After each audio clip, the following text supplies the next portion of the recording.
Now we turn to a Beat special report on a potential Trump scandal hiding in plain sight. The government has been shut down for 31 days, but there's mounting evidence that President Trump's workday has been shut down far longer.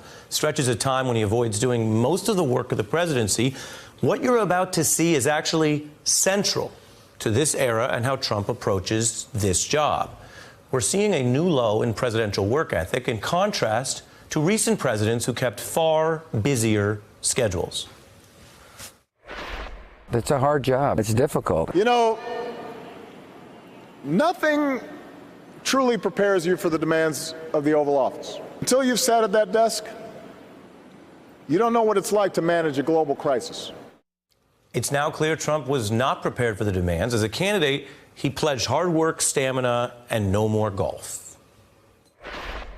I love golf, but if I were in the White House, I don't think I'd ever see Turnberry again. I just want to stay in the White House and work my ass off. To be president of this country, you need tremendous stamina. You have so many different things you have to be able to do, and I don't believe that Hillary has the stamina. If you don't have the stamina, if you don't have the whatever that is that you have to have, the country's in trouble.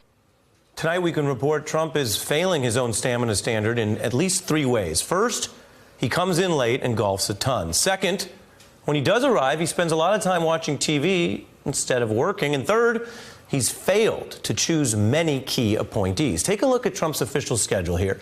He hasn't shown up for a single meeting before 10:45 a.m. all month. And several other days, the very first item on Trump's schedule was at 2:30 p.m. or even 4 in the afternoon. This is normal for Trump.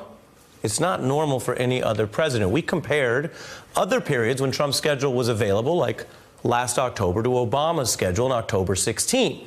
Trump didn't even start his day in the Oval Office until after 11:30 a.m. on average. That's over an hour after Obama's average start time, around 10:15.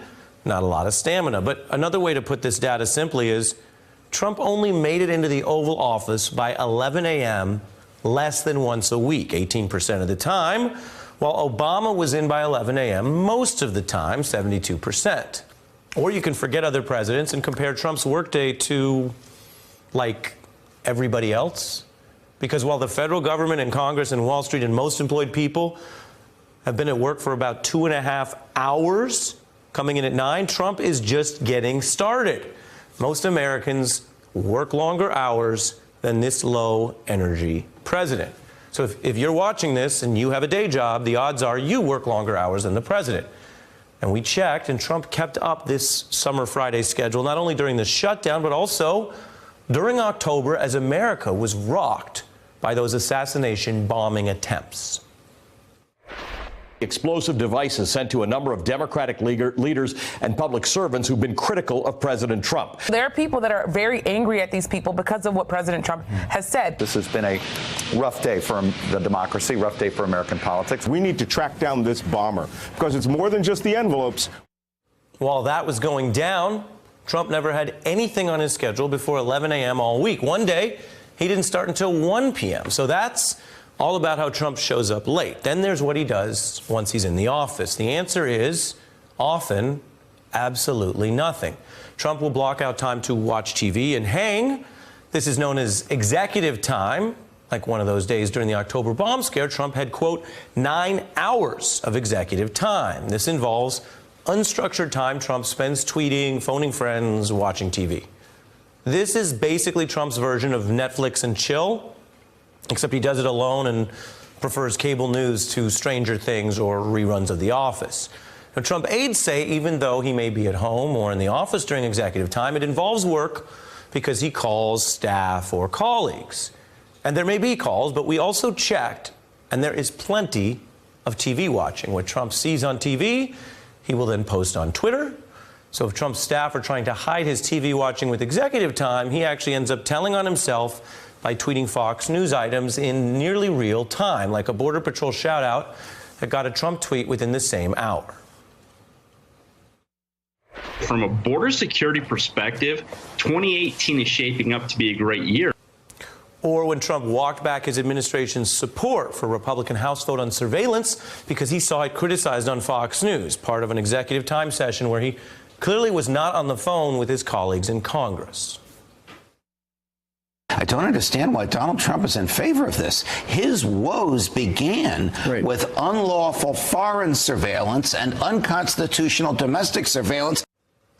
There are more examples like that, and that's when Trump claims to be on the job. Then there is his record-breaking, self-enriching promotion of his golf courses. After 2 years, Trump's played about 138% more golf than Obama, and you know too much golf is bad for a president because Trump said so. Obama ought to get off the golf course and get down there. I mean, he's played more golf than most people on the PGA Tour. Everything's executive order because he doesn't have enough time because he's playing so much golf. I love golf, but if I were in the White House, I don't think I'd ever see Turnberry again. I just want to stay in the White House and work my ass off. That's false. Trump's been back to Turnberry 3 times as part of those 166 days golfing at Trump properties. He's also averaged 80 more days golfing than Obama when you compare their first 2 years in office.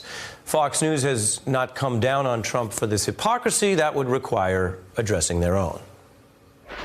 The leisurely life of our 44th president, the man who will no doubt set records for the number of rounds of golf played while in office. President Obama, you have a problem. You have a problem with golf, and it's getting weird. Then there is the third way that Trump is a president missing in action, his failure to fill these posts that only the president can fill. A third of Pentagon jobs vacant, 43% of jobs empty at the State Department. That includes 25 ambassadorships. Forget hiring the best people. He's not hiring any people. I know the best people. I know the best managers. I know the best deal makers. I have the smartest people in this country lined up. I'm going to get the best people for the job. I have great people working at the White House. They don't get enough credit. I have some tremendously talented people. We're 2 years in now. We can count it up. Donald Trump won't do the work of vetting and picking people for these key posts. And some things can't be hidden by executive time or blaming Washington. These vacancies are key. They expose how when a task is left up to the president, it doesn't get done. Trump's low-energy governance means the chief of staff and 4 cabinet-level agencies have no confirmed leader, plus this 37% of federal posts vacant, plus key posts handling nuclear defense, nuclear energy, homeland security, health care for military officials, food safety, and North Korea. You look on your screen, those are all, each one of those important posts vacant because only the president can do it. And more broadly, this means less accountable staff make bigger decisions because the president refuses to do the work. So you see those headlines about momentous decisions, sometimes falling to anonymous staff, from when to drop bunker-busting bombs to how to order killings via drones. That all falls into the bureaucracy. The point here is not ideological. If you oppose Trump, you might be happy that he's not making these decisions or picking more people in his image. If you support Trump, you might be upset that he's so uninvolved, he's not putting his stamp on so many powerful posts. This is deeper than that. This is about the risk posed by a president who's essentially MIA, overseeing a partially MIA cabinet, managing what are now hundreds of MIA posts in our federal government, which is, of course, currently completely shut down. This is important amidst all the other stories.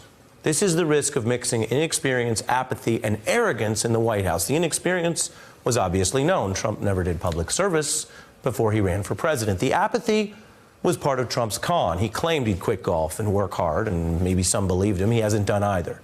And the privileged arrogance is wearing thin. Trump likes to act like it'll all work out when the pain is borne by other people. But those other people now number in the millions from this shutdown, as I was just discussing with Senator Boxer. Many people want to divide us by ideology or identity or location. This boils down to whether you care about the U.S. government or not. If you do, then left or right, you might be wary of giving the keys to someone with no experience or demonstrated service. Just like if you care about the Super Bowl, you don't take the ball from Tom Brady and give it to a disruptor who's never thrown a game before. Or if you care about your heart surgery, you don't roll the dice on someone holding a scalpel who's not actually a doctor. You take it all together, being president is harder than football or surgery. If you had any doubt, Just look at what happens when you put someone in charge with no experience. Hey, I'm Ari Melber from MSNBC. You can see more of our videos right here, or better yet, subscribe to our YouTube channel below. You could have been anywhere in the world, but you're here with us, and we appreciate that.